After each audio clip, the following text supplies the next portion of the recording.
All right, friends, it's Timon, and we are back with a reaction video to Jason Blaha again, the gym lifting, recruiting, fitness, and gear sleeve himself. Blaha.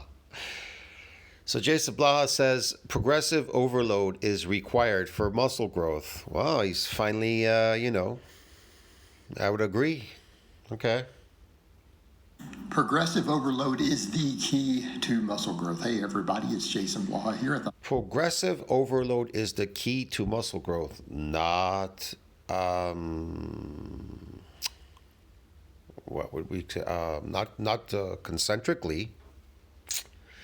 Maybe eccentrically, but not concentrically, because you could go heavier eccentrically, and it's actually the eccentric that gives you muscle growth. But okay. I would chat with you guys and gals a little bit about this today.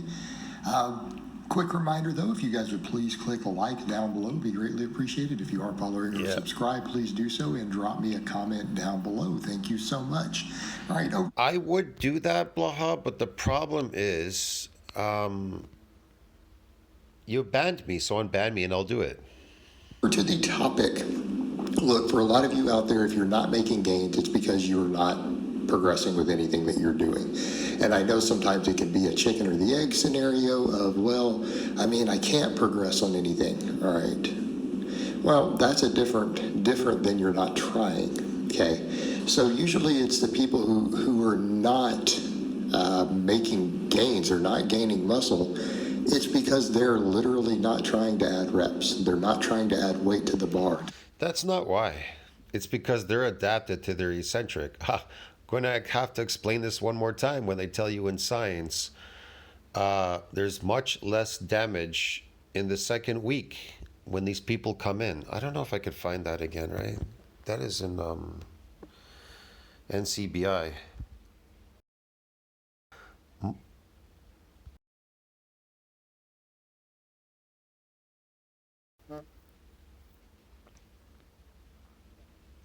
This statement was much, yes, in the second week applies to a reduction in the severity of damage over time. Wow, even Overview brought it up. But there's a section right here. It's right here. It's from the Institute of NH, from eccentric exercise mechanism right there. See that? A second period of exercise a week after the first produces much less damage. Well, I know why it does that.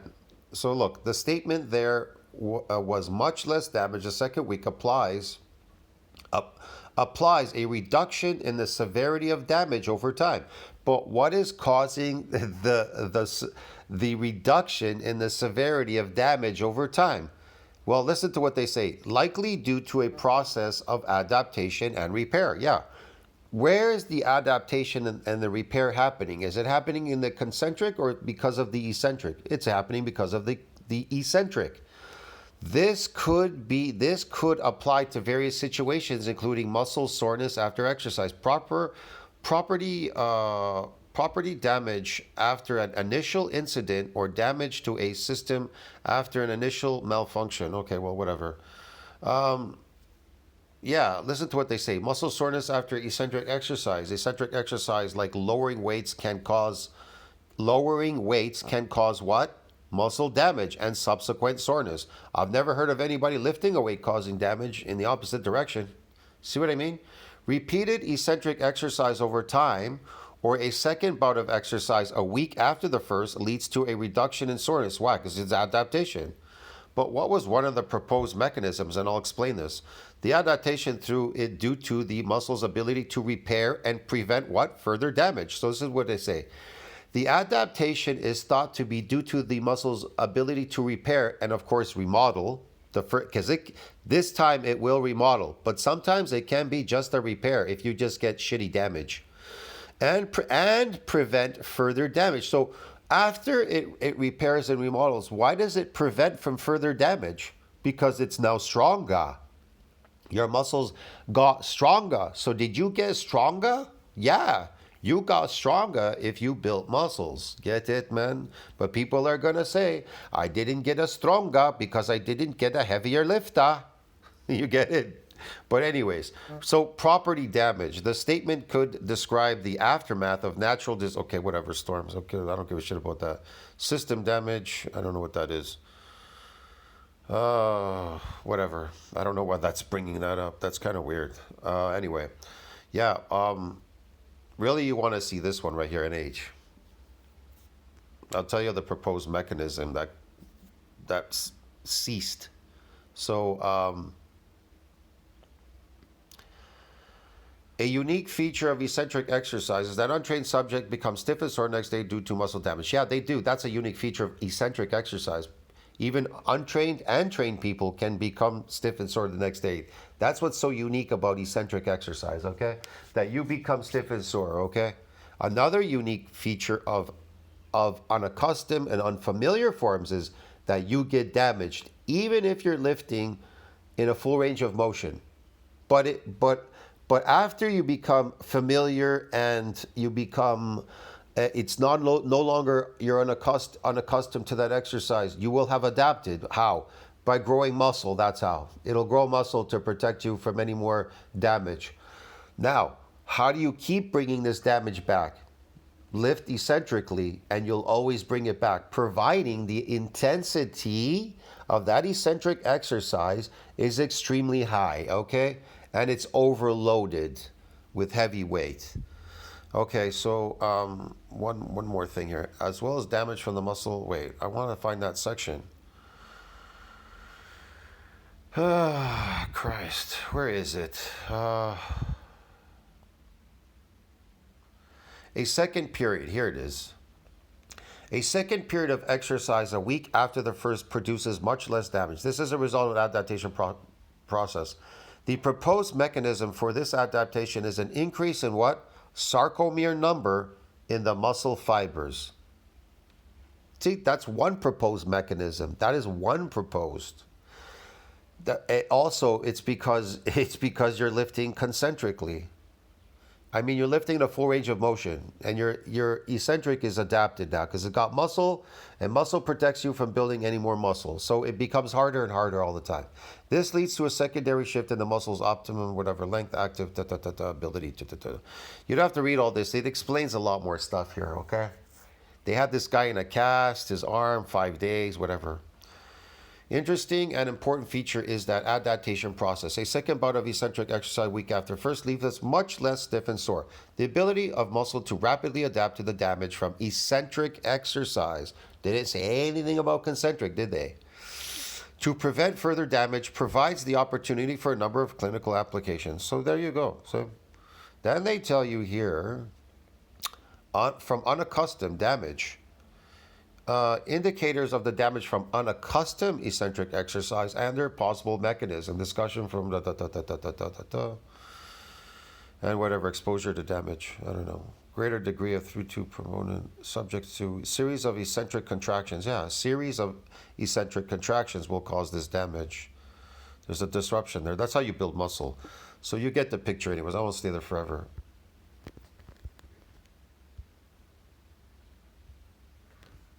Or to the dumbbell, whatever, they're not progressing. They're not adding additional workload. And if you're not doing these things, you are simply not going to grow.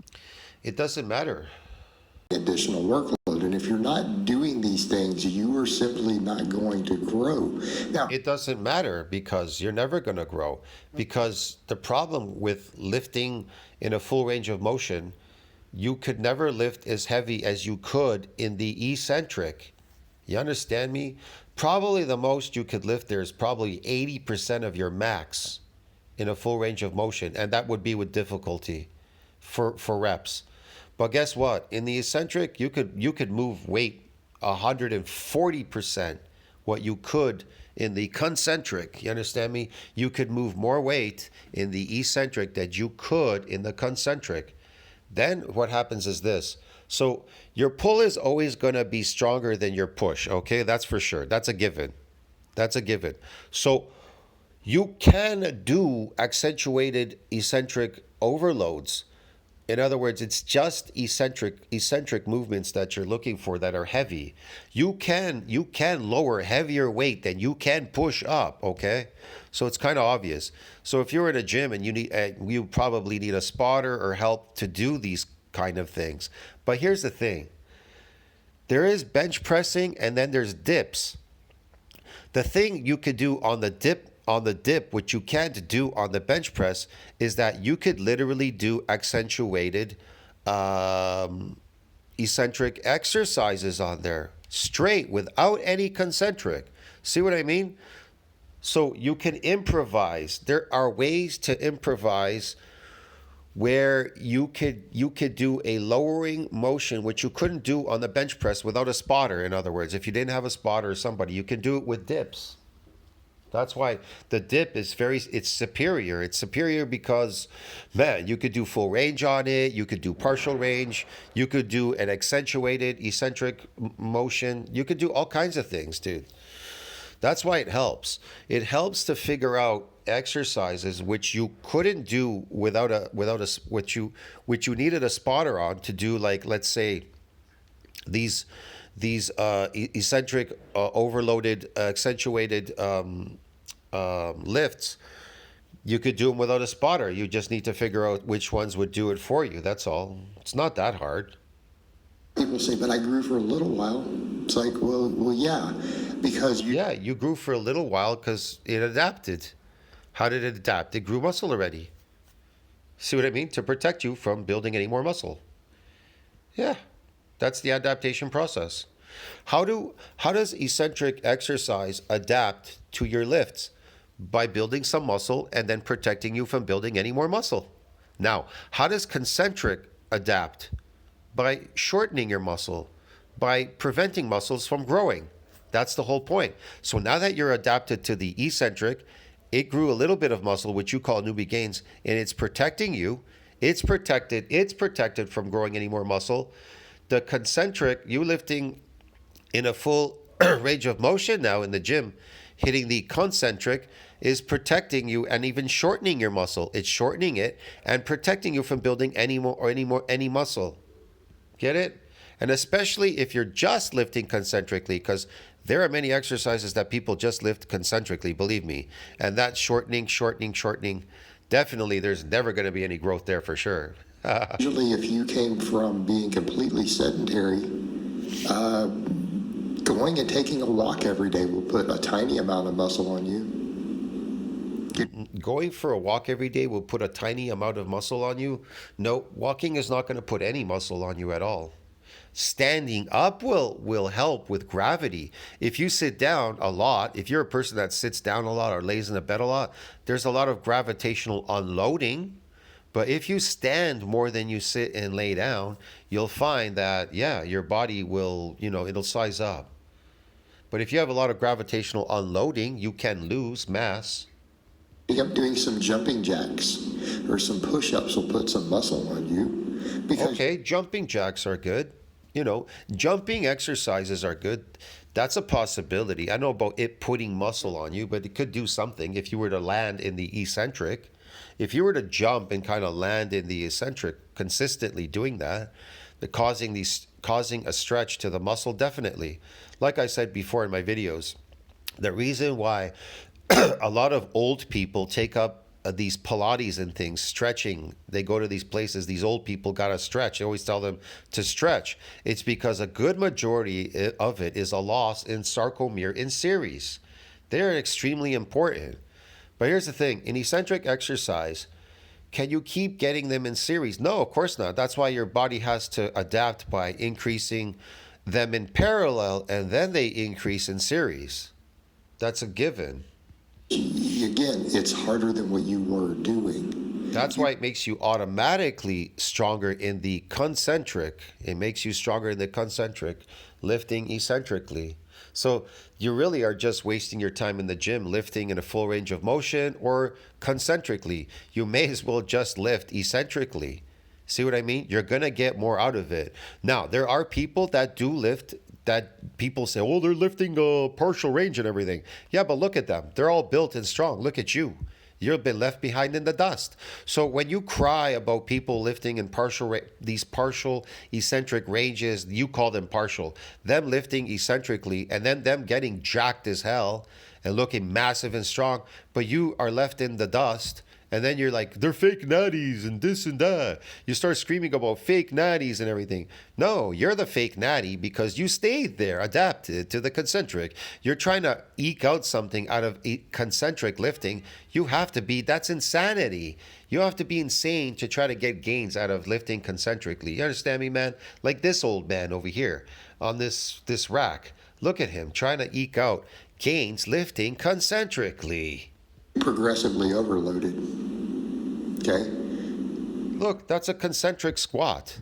There's no eccentric there. Look how far his neck is sticking out. You understand there's zero gains there, man? Why is he lifting that? Because he wants to impress you with a heavy squat. But he could never lift that eccentrically. He'd die at the bottom because he's weak eccentrically. If you only walk 3, He has no physical strength.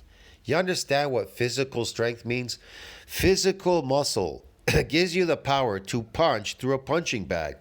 You understand me? It's called kinetic energy. The bigger, the denser muscles, the more denser muscles you have, you can produce more kinetic energy. Therefore, on this planet, you're going to be stronger. You're also going to be faster. Strength, power, speed, and performance is associated with eccentric exercise. minutes a day and you step it up to 20, that's a progressive overload. You did more work. So hopefully that makes sense to people. So of course, maybe you're No. You could keep progressively overloading concentrically, but good luck with that. You're just climbing uphill. You're just skating up a hill. calves and thighs did grow a tiny amount. But again, that's They didn't grow anything. They got some sarcoplasmic hypertrophy, most likely. That's about it. progressive overload. So I think people start to get that concept here. It's you have to challenge your muscle tissue to workloads that it is not normally used to doing, and it's not, or it's almost not within its capability of doing. And that's very much the point. And no, it doesn't mean just adding more volume. And I think that is the biggest problem with this whole movement in the evidence-based circles with the high volumes, is that we see way too many guys starting out now who are like, aha, so volume is the key. So if I just add more and more and more sets, I'll gain muscle and it'll work. Well, it'll work for a short time. But the problem becomes they're not going hard on the individual sets in that case because we pace ourselves. And I noticed that. I tried some of that a while back to see how I did with it. And it's literally what I noticed when I tried to do, 20 sets of muscle group a week or crazy stuff like 20 sets more than once a week. What do? We hold back for the first 10, 12 sets or whatever. All we do is hold back. And the reason we hold back is because we know in our brain we have so much work to do, we don't want to get exhausted early on. Okay? And so again, what tends to happen, these guys just do more and more and more. All right? Or they do things that training hard or progressive overload means if they just go really slow with the movement, or they start cheating and do some forced reps. And it's like, well, no, if you're doing forced reps and cheating, you're no longer working all the muscle fibers that you were trying to work. Okay, right? Okay. Now, if you reached failure in theory, okay, so you did have a quality set, but if it just starts to get a little hard and you start doing things to make it easier, see where we're going with this? Yes. You're still not challenging the muscles, right? You're not doing cheat reps. Using bad form, because once the muscles were bowed, they're starting to get fatigued. Now they're actually going to grow. You're like, oh, this is hard. Let's remove the growth stimulus. All right, that's a problem. And that is literally an example of people not willing to train hard. It has nothing to do with people that are willing to train hard. They're just training hard in the wrong position. That's all, in the wrong modality. Every time it starts to get a little heavy, you start doing spinning reels, smooth gameplay. Train hard. If every time it starts to get a little heavy, you start doing cheat reps. Look, if every time I had $1 for people that actually got massive lifting concentrically, I'd be a multi-billionaire. but there aren't any. That's why people fail in gyms. They go to the gym thinking that they're going to build muscles, but they don't understand it's based on this damage. And they don't like it. And they've been even told not to do that. People in the fitness industry tell them to run away from DOMs, run away from this damage, don't get damaged. Without that damage, you're never going to grow. I'm not joking. Without a relative amount of micro damage to your muscles in the eccentric, you are never going to grow. You grew the first time because of the eccentric. And then what happened in the second week when you came in? There was much less what? Damage. You started adapting. And then what happened once you adapted? Did you get any more adaptations? No. And then you started complaining about newbie gains, genetic limit, and hard gainer. Okay, dude? You were Those are excuses. avoiding the work. You were avoiding the training stimulus. Okay, whatever. All right, that's problematic. And as funny as that sounds, I've seen guys do this and then they wonder why they're not growing. Where they do really super slow training. Let me just run really slow negatives and they have a terrible sets. And by the way, that's been found in studies to reduce muscle growth. I don't know why people insist on it. It's never worked. It will never work. It's ludicrous. Let's do 5 and 6 second negatives. No. Every study that ever looked at it found it reduced muscle growth for 25 years. It doesn't work. It reduced muscle growth for 25 years. What is he going on about? You don't even see serious bodybuilders training that way. It just doesn't happen. All right, but back over to Whatever. the point, progressive overload, guys. So if you are not progressing, you're not going to make gains. You know, Yeah. If you're not progressively overloading the eccentric in the gym without the concentric, you understand me? That's what we call progressive overload. You understand, man? Look, maybe I should bring this up too to educate people really quick. My God. Holy mackerel.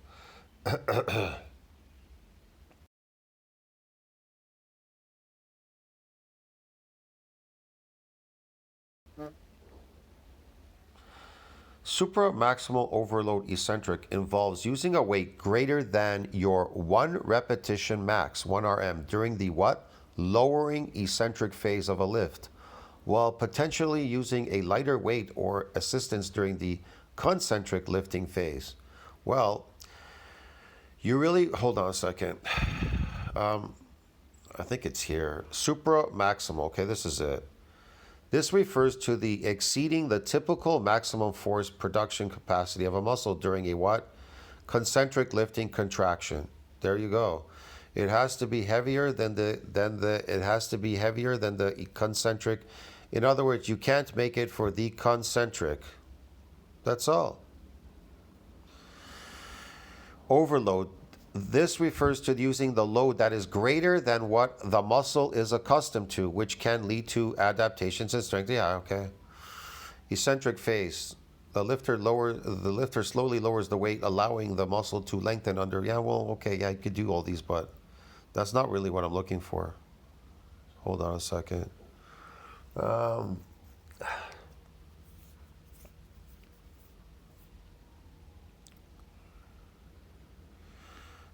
Hold on. Exceeding. This refers to lengthening.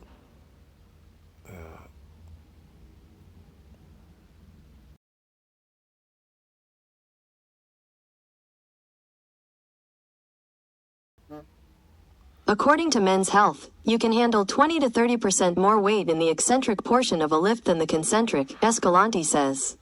Taking advantage of this by lowering a weight extra slow requires more motor units at that time. Over time, your body will adapt and it will enhance your strength. There you go. See, it'll enhance your strength. Okay, and over time it'll adapt. But here's the thing: you can handle 140% lowering it in the eccentric. So the eccentric has to be heavier than the concentric.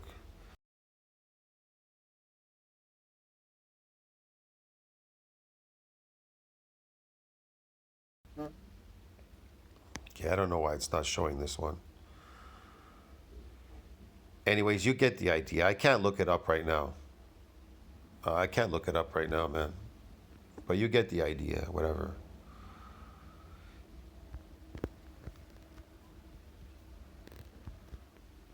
we also come over to the point of, yes, we do have to have the sufficient volume. I just covered that in another video. It might be out this same day or the day before.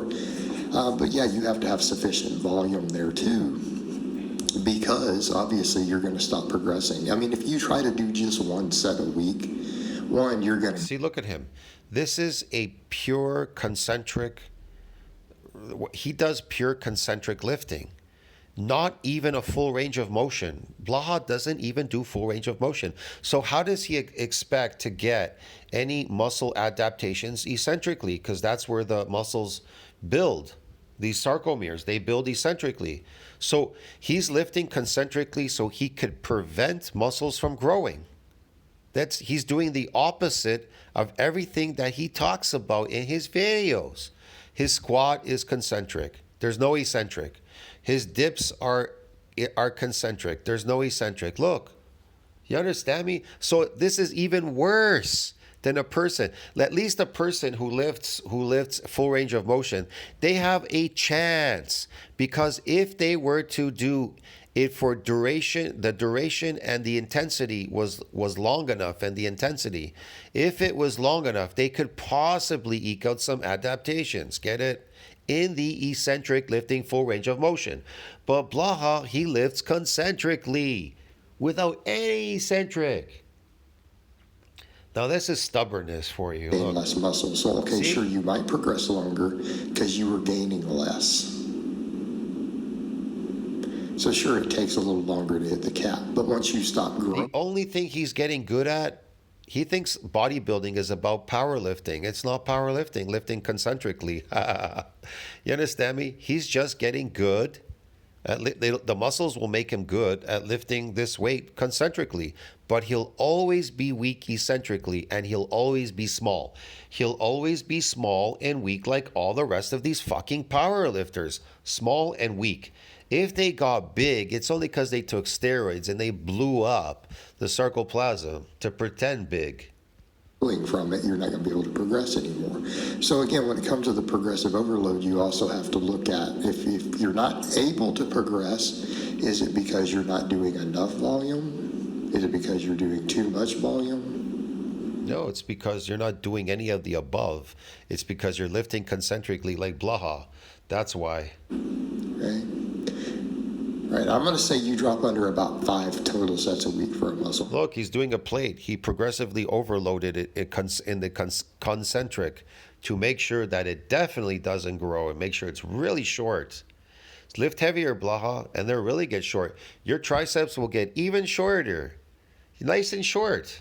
You're going to start struggling. That's Attaboy. insufficient volume. Attaboy. For most people, I'm going to say you start to... See, here's the thing. If you lift full range of motion, you have a chance to get the eccentric, okay? You'll definitely adapt. The eccentric will get some damage possibly, and there'll be some adaptations. But lifting exclusively concentrically, you are definitely going to keep yourself from ever growing. See what I mean? You are just in a non-growth state, preventing it from growing at all, getting any damage because there's no eccentric, and you're shortening these muscles. They're getting smaller. eating about 12. And I'm fully aware, and I've said that many people, 16, 18, 20 sets can be phenomenal for muscle growth. That's why powerlifters are always complaining, I got the stronger, but I never got a bigger. That's the upper end of the threshold. Yep. But that's only for people who have a high work capacity and really good recovery lifestyles. Okay? So when people start talking about that, they start talking about going over about 12 sets a week for a muscle. This is where I'm going to say, is your diet perfect? Well, no, I have a little... Right now I can tell you I'm quite dense. My muscle's really dense because I've been doing a lot of overload bouts eccentrically. I can feel my kinetic power coming back. I feel really heavy when I walk down the street.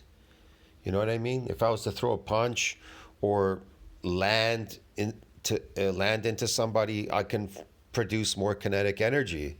So you can feel it.